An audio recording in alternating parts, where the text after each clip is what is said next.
How to live a real spiritual life? What is the value of a religion?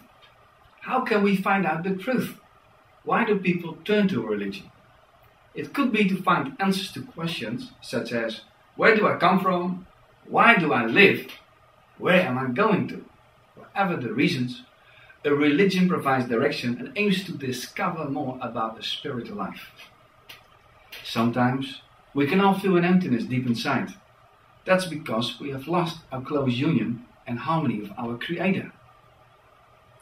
Each religious book describes a method to deal with this emptiness and a pathway to reach a so-called divine destination.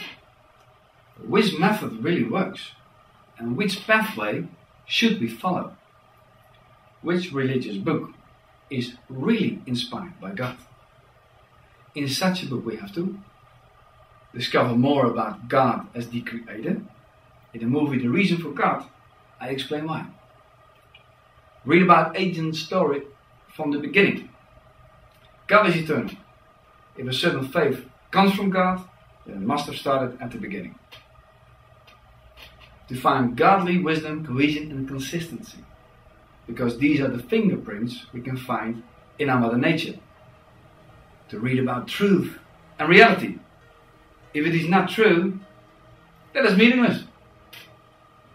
We have to discover a godly solution to our emptiness deep inside in our self-centered nature. Because this is what we have to expect from a God of life, love and perfection. To find a pathway that leads to peace and love in our heart. Love keeps creation together. This must be the aim of our Creator. And we have to hear the voice of God. If this book comes from God, then He wants to use it to speak to us. Let's have a look at each of these criteria. The Creator. Is God described in the Bible as the Creator of our life? The Bible reveals God to us as the Creator of our universe and life. We have been created so God could share His life and love with us. We all have a desire for real love and happiness, and we all want to be respected and loved. It's a God-given design. Only too often we try to get this love from an inappropriate source. Ancient stories. Do the biblical stories really date from the beginning of mankind? The biblical stories are indeed very old. Around 15,000 tablets of clay, written around 2300 before Christ, were found in Syria. The stories from this source display similarities to the stories found in the first book of the Bible. Archaeologists have discovered many ancient places and found evidence that confirms facts as stated in the Bible. Now, what about cohesion and consistency? Can we discover a divine, godly and cohesion and consistency in the Bible?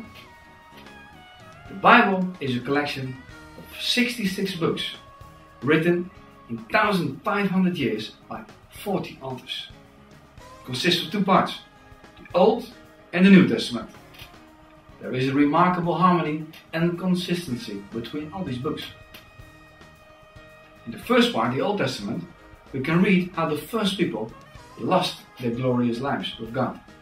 And we can find more than 60 prophecies about the Messiah who would come to restore our union with God. These little prophecies describe His whole life, from the very beginning until His very end. All of these elements define the identity card of the true Jewish Messiah. Professor Stoner calculated the probability that one man fulfills only 8 important prophecies. The probability is 1 out of 10 to 17, means 1 out of 100 million multiplied by 1 billion. It's not humanly possible for one man to fulfill all of these prophecies, but Jesus Christ did.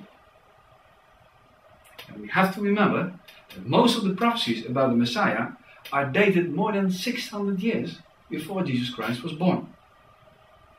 And the Old Testament was closed and translated in Greek before the 2nd century before Christ. Therefore, the New Testament explains why Jesus Christ is the true Jewish Messiah. He has fulfilled all of the important prophecies of the Old Testament. He is the only legal Messiah. Truth? Did the events described in the Bible really occur?